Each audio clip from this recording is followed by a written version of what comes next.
ನಮಸ್ಕಾರ ಗುರು. ನಾವಿವತ್ತು ಈ ಕುಂಬಳಕಾಯಿ ಹಾಕಿ ಬಸ್ಸಾರು, ಏನು ಸಾರ್ ಇದು? ಬಸ್ಸಾರು ಮಾಡೋದು ಹೆಂಗೆ ಅಂತ ತೋರಿಸ್ತೀನಿ.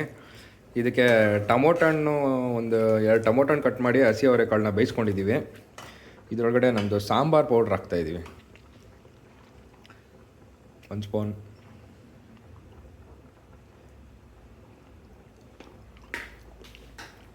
ಈ ಬೆಂದಿರೋದಕ್ಕೆ ಸಾಂಬಾರು ಪೌಡ್ರ್ ಹಾಕಿ ಒಂದು ರೌಂಡ್ ಮಿಕ್ಸ್ ಮಾಡಿ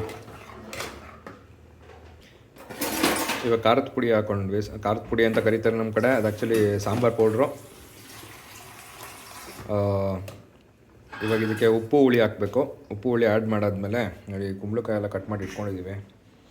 ಈ ಕುಂಬಳಕಾಯಿ ಹಾಕಿ ಹೆಂಗೆ ಬಸ್ಸಾರು ಮಾಡೋದು ಅಂತ ತೋರಿಸ್ಕೊಡ್ತೀನಿ. ಈಗ ಒಂದು ನಿಂಬೆಹಣ್ಣು ಗಾತ್ರದ ಹುಣ್ಸೆಹಣ್ಣು ತೊಗೊಂಡಿದ್ದೀವಿ, ಹುಣಿಯಾಕೆ ಇಟ್ಟಿದ್ದೀವಿ. ಇದನ್ನು ಚೆನ್ನಾಗಿ ಹುಳಿ ರಸ ಮಾಡ್ಕೊಳ್ಳೋಣ. ಈ ಹುಣ್ಸೆಹಣ್ಣನ್ನ ಕಿವುಚ್ಕೊಂಡು ನೀಟಾಗಿ ಹುಳಿ ಇದು ಮಾಡ್ಕೊಳ್ಳೋಣ. ಇವಾಗ ಉಪ್ಪು ಹಾಕೋತಾ ಇದ್ದೀವಿ. ರುಚಿಗೆ ಎಷ್ಟು ಬೇಕೋ ಅಷ್ಟು ಉಪ್ಪನ್ನ ಹಾಕೋತಾ ಇದ್ದೀವಿ. ಇವಾಗ ನಾವೇನು ಹುಣಸೆ ಹುಳಿ ಮಾಡ್ಕೊಂಡಿದ್ವೋ ಆ ಹುಣಸೆ ಹುಳಿ ಬಿಡ್ತಾಯಿದ್ದೀವಿ. ಈ ಹುಳಿ ಎಷ್ಟು ಹಾಕ್ತಿರೋ ಅಷ್ಟು ಸಾಂಬಾರು ಚೆನ್ನಾಗಿರುತ್ತೆ. ಬಸ್ಸಾರು ಯಾವತ್ತೂ ಹುಳಿನೇ ಇರಬೇಕು. ಹುಳಿ ಮುಂದೆ ಇದ್ರೇ ಟೇಸ್ಟ್ ಚೆನ್ನಾಗಿ ಬರೋದು. ಜಾಸ್ತಿ ಹುಳಿ ಹಾಕ್ಬಿಟ್ರೂ ಚೆನ್ನಾಗಿ ಬರೋಲ್ಲ, ಯಾಕಂದರೆ ಟೊಮೊಟೊ ಎಲ್ಲ ಹಾಕಿರ್ತೀರ. ಹುಳಿಗೆ ನೋಡ್ಕೊಂಡು ಹಾಕ್ಕೊಳ್ಳಿ. ಇವಾಗ ನೋಡಿ ಕುಂಬಳಕಾಯಿ ಹಾಕೋತಾ ಇದ್ದೀವಿ ಒಳಗಡೆ. ಕುಂಬಳಕಾಯಿ ಯಾಕೆ ಲಾಸ್ಟಲ್ಲಿ ಹಾಕ್ತೀವಿ ಅಂತಂದರೆ ಫಸ್ಟೇ ಹಾಕ್ಬಿಟ್ರೆ ಪಾಯಸ ಆಗಿಬಿಡುತ್ತೆ. ಸೊ ಹಂಗಾಗಿ ಫಸ್ಟು ಕಾಳು ಟೊಮೊಟೊ ಬೇಯಿಸ್ಕೊಂಡು ಉಪ್ಪು ಖಾರ ಹುಳಿ ಎಲ್ಲ ಹಾಕಾದ್ಮೇಲೆ ಇವಾಗ ಕುಂಬಳಕಾಯಿ ಹಾಕೋತಾ ಇದ್ದೀವಿ ಲಾಸ್ಟಲ್ಲಿ. ನೋಡಿ ಇವಾಗ ಕಾಳನ್ನೆಲ್ಲ ಬಸ್ಕೊಂಬಿಟ್ಟಿದ್ದೀವಿ. ನೋಡಿ ಈ ಥರ ಬಸವೆ ತಪ್ಪಲೆಲ್ಲ ಹಾಕಿ ಸಾಂಬಾರು ಕಾಳೆಲ್ಲ ಬಸ್ಕೊಂಡು ಇದನ್ನು ಪಲ್ಯ ಹೆಂಗೆ ಮಾಡೋದು, ಒಗ್ಗರಣೆ ಕೊಡೋಣ. ಒಗ್ಗರಣೆ ಕೊಟ್ಟರೆ ಚೆನ್ನಾಗಿರುತ್ತೆ. ಹುಚ್ಚಲ್ ಪೌಡ್ರ್ ಹಾಕಿ ಮಾಡಿದ್ರೆ ಇನ್ನೂ ಚೆನ್ನಾಗಿರುತ್ತೆ. ಒಂದು ಬಾಣಲಿಗೆ ಎಣ್ಣೆ ಹಾಕ್ಕೊಂಡಿದ್ದೀವಿ ಒಗ್ಗರಣೆ ಕೊಡೋಕ್ಕೋಸ್ಕರ ಪಲ್ಯನ. ಒಂದು ದೊಡ್ಡ ಈರುಳ್ಳಿ ಕಟ್ ಮಾಡಿ ಹಾಕ್ಕೊಂಡಿದ್ದೀವಿ, 1-2. ಸ್ವಲ್ಪ ಫ್ರೈ ಮಾಡ್ಕೊಳ್ಳೋಣ.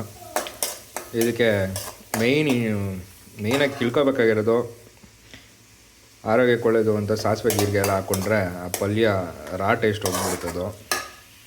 ಯಾವುದೋ ರಸಮ್ಮು ಫ್ಲೇವರ್ ಬರ್ತಾ ಇರುತ್ತೆ.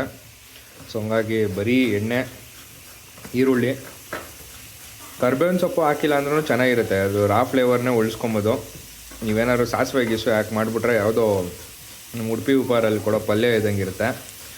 ಸೊ ಹಂಗಾಗಿ ಬರೀ ಎಣ್ಣೆ, ಈರುಳ್ಳಿ, ಆಮೇಲೆ ಸ್ವಲ್ಪ ಕಾಯಿ ತುರಿ, ಹುಚ್ಚಲ್ ಪೌಡ್ರ್ ಹಾಕಿದ್ರೆ ಮಸ್ತಿರುತ್ತೆ. ಹುಚ್ಚಲ್ ತೊಗೊಬಂದು ಯಾರಾದ್ರು ಪುಡಿ ಮಾಡಿ ಅದು ಹಾಕ್ಕೊಂಡ್ರೆ ಮಸ್ತಾಗಿರುತ್ತೆ.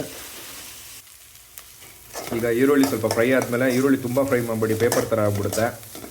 ಅದಕ್ಕೆ ಕಾಯಿ ಹಾಕ್ಕೊಂಡು ಹುರ್ಕೊತಾ ಇದ್ದೀವಿ ಸ್ವಲ್ಪ.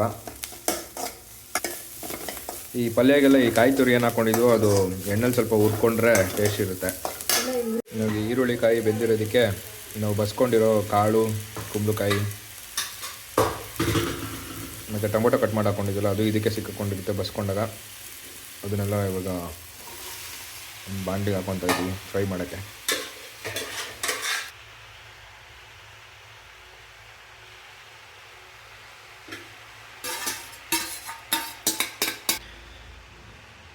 ಇವಾಗ ಇದಕ್ಕೆ 1 ಸ್ಪೂನು ಧನಿಯಾ ಪೌಡ್ರ್ ಆ್ಯಡ್ ಮಾಡ್ಕೊತಾ ಇದ್ದೀವಿ.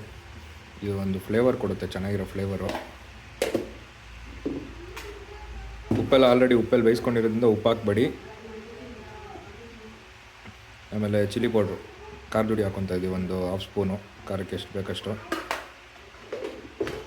ಇದಕ್ಕೆ ಹುಚ್ಚಲ್ ಪುಡಿ ಹಾಕೋರು ಹಾಕ್ಬೋದು, ಒಳ್ಳೆ ಟೇಸ್ಟ್ ಕೊಡುತ್ತೆ. ನೋಡಿ ಇವಾಗ ಸ್ವಲ್ಪ ಉಪ್ಪು ಕಡಿಮೆ ಇದೆ ಅಂತಂದ್ಬಿಟ್ಟು ಉಪ್ಪು ಹಾಕೋತವ್ರೆ. ಉಪ್ಪು ಬೇಕಂದರೆ ಮಾತ್ರ ಹಾಕೊಳ್ಳಿ, ಯಾಕಂದರೆ ಉಪ್ಪೆಲ್ಲ ಬೇಯಿಸಿರ್ತೀರ ಇದನ್ನ.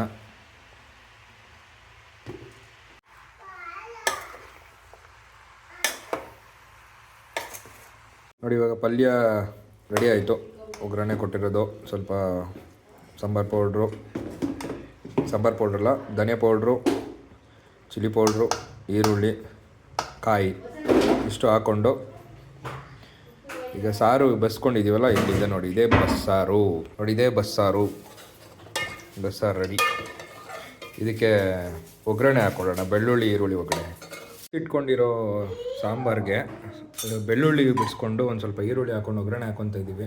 ಈ ಸಾಂಬಾರು ಏನು ಮಾಡ್ಕೊಂಡು ಅದಕ್ಕೆ 1 ಸ್ಪೂನ್ ಎಣ್ಣೆ ಹಾಕ್ಕೊಂಡಿದ್ದೀವಿ. ಅದಕ್ಕೆ ಬೆಳ್ಳುಳ್ಳಿ ಹಾಕ್ತಾಯಿದ್ದೀವಿ. ಜೋರಾಗಿ ಹಾಕ್ಕೊಳ್ಳಿ, ಚೆನ್ನಾಗಿರುತ್ತೆ. ನಾವು ಕಡಿಮೆ ಹಾಕ್ತಾಯಿದ್ದೀವಿ. ಈರುಳ್ಳಿನೂ ಹಾಕ್ಕೊಬೋದು, ಈರುಳ್ಳಿಯನ್ನು ಹಾಕ್ಕೊಳ್ಳಿ, ಚೆನ್ನಾಗಿರುತ್ತೆ ಟೇಸ್ಟು. ಬೆಳ್ಳುಳ್ಳಿ ಏನು ಹಾಕ್ಕೊಂಡಿದ್ವೋ ಒಳಗಡೆ ಇಟ್ಕೊಂಡಿದ್ವಿ ಸಾಂಬಾರನ್ನ ಹಾಕ್ಕೊಂಡಿದ್ದೀವಿ, ಒಗ್ಗರಣೆ ಕೊಟ್ಕೊಂಡ್ವಿ. ಈಗ ಬಸ್ಸಾರು, ಉಪ್ಪು ಖಾರ ಹುಳಿ ಕರೆಕ್ಟಾಗಿ ಇದೆ ನೋಡ್ಕೊಳ್ಳಿ. ಮತ್ತು ಪಲ್ಯ ಎರಡೂ ರೆಡಿ. ರಾಗಿ ಮುದ್ದೆ ರೆಡಿ ಆಗ್ತಾಯಿದೆ. ಬಸ್ಸಾರು, ಕುಂಬಳಕಾಯಿ ಪಲ್ಯ, ತಾಳ್ದ ಅಂತಲೂ ಕರೀತಾರೆ, ರಾಗಿ ಮುದ್ದೆ ಕಾಂಬಿನೇಷನ್ ಸೂಪರು. ಇದಕ್ಕೆ ಒಂದೇ ಒಂದು ಮಿಸ್ಸಿಂಗ್ ಏನಂದರೆ ಕುಂಬಳಕಾಯಿ ಪಲ್ಯಗೆ ಹುಚ್ಚೆಳ್ಳು ಹುಡಿ ಹಾಕಬೇಕಾಗಿತ್ತು. ಒಳ್ಳೆ ಟೇಸ್ಟ್ ಕೊಡುತ್ತೆ ಅದು. ನೀವು ಮಾಡ್ಕೊಂಡು ತಿಂದ್ರಪ್ಪ.